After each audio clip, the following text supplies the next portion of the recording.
Assalamualaikum warahmatullahi wabarakatuh. Perkenalkan, saya Cinta Milena Tepulu dari Universitas Teknokrant Indonesia dengan prodi S1 Akuntansi dengan NPM 234120444. Di sini saya akan menjelaskan materi tentang statistika ekonomi, yaitu pengumpulan dan pengolahan data. Apa sih definisi dari pengumpulan dan pengolahan data? Pengumpulan data adalah proses sistematis untuk mengumpulkan observasi atau pengukuran dari berbagai sumber.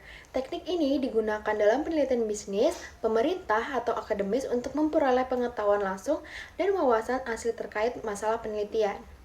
Langkah-langkah yang tepat yang dari sistematis dan strategis diperlukan dalam teknik pengumpulan data agar data yang diperoleh valid dan akurat sesuai dengan realitas lapangan.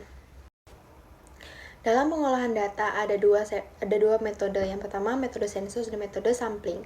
Metode sensus melibatkan pengumpulan dari data dari seluruh populasi atau keseluruhan elemen yang ada di dalam satu populasi. Dalam metode ini, setiap anggota populasi diperiksa atau diteliti secara menyeluruh. Misalnya, jika Anda ingin mengumpulkan data tentang tinggi badan semua siswa di sekolah, Anda akan mengukur tinggi badan setiap siswa yang ada di sekolah tersebut. Yang kedua, metode sampling. Metode sampling melibatkan pengambilan sampel atau subset dari populasi yang dijadikan representasi dari keseluruhan populasi. Dalam metode ini, hanya sebagian kecil anggota populasi yang dipilih untuk diperiksa atau diteliti. Pengambilan sampel dilakukan dengan menggunakan teknik-teknik khusus seperti random sampling, stratified sampling, dan cluster sampling. Ada dua cara juga untuk pengambilan sampel. Ada cara acak dan bukan acak. Sampel acak dibagi menjadi dua, yaitu random sampling atau stratified sampling. Random sampling adalah pengambilan sampel acak dengan cara memilih anggota populasi secara acak tanpa memperhatikan karakteristik atau kriteria tertentu. Stratified sampling adalah pengambilan sampel acak juga dapat dilakukan dengan membagi populasi menjadi beberapa kelompok atau strata berdasarkan karakteristik tertentu seperti usia, jenis kelamin, atau tingkat pendidikan. Yang kedua, pengambilan sampel yang bukan acak dibagi menjadi dua juga. Yang pertama, convenience sampling dan purposive sampling. Convenience sampling adalah pengambilan sampel bukan acak yang dilakukan dengan cara memilih anggota populasi yang paling mudah dijangkau atau yang tersedia secara praktis. Yang kedua, purposive sampling adalah pengambilan sampel yang bukan acak yang dapat dilakukan dengan cara memilih anggota populasi berdasarkan tujuan atau kriteria tertentu yang relevan dengan penelitian. Alat-alat pengumpulan data ada 4. Yang pertama daftar pertanyaan, yang kedua wawancara, yang ketiga observasi, dan yang keempat dan terakhir yaitu melalui pos. Selanjutnya kita akan membahas tentang metode pengumpulan.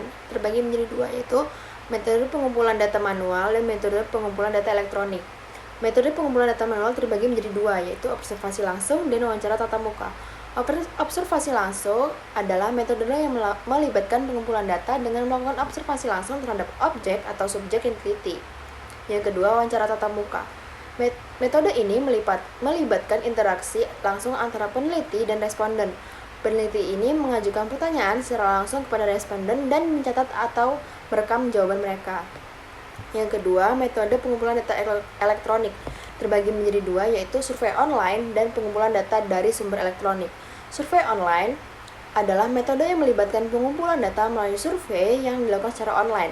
Responden diundang untuk mengisi kuesioner atau pertanyaan melalui platform online. Data dikumpulkan dapat langsung disimpan dalam bentuk digital. Yang kedua, pengumpulan data dari sumber elektronik. Metode ini melibatkan pengumpulan data dari sumber elektronik yang sudah ada, seperti basis data, situs web, atau media sosial. Data dapat diambil menggunakan teknik web scraping atau API, yaitu Application Programming Interface. Yang terakhir, kita akan membahas tentang tahap persiapan dalam pengolahan data. Yang pertama ada pengeditan data. Tahap pengeditan data melibatkan pemeriksaan dan perbaikan data yang dikumpulkan untuk memastikan keakuratan, kelengkapan, dan konsistensi. Yang kedua, pemberian kode.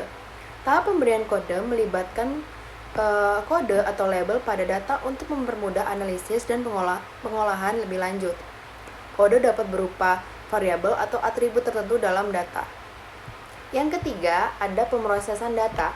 Tahap pemrosesan data melibatkan penggunaan algoritma atau metode tertentu untuk mengolah data menjadi bentuk yang lebih bermakna atau untuk mendapat informasi yang lebih spesifik. Sekian video dari saya. Jika ada salah kata atau salah materi yang saya ucapkan, saya mohon maaf. Wassalamualaikum warahmatullahi wabarakatuh.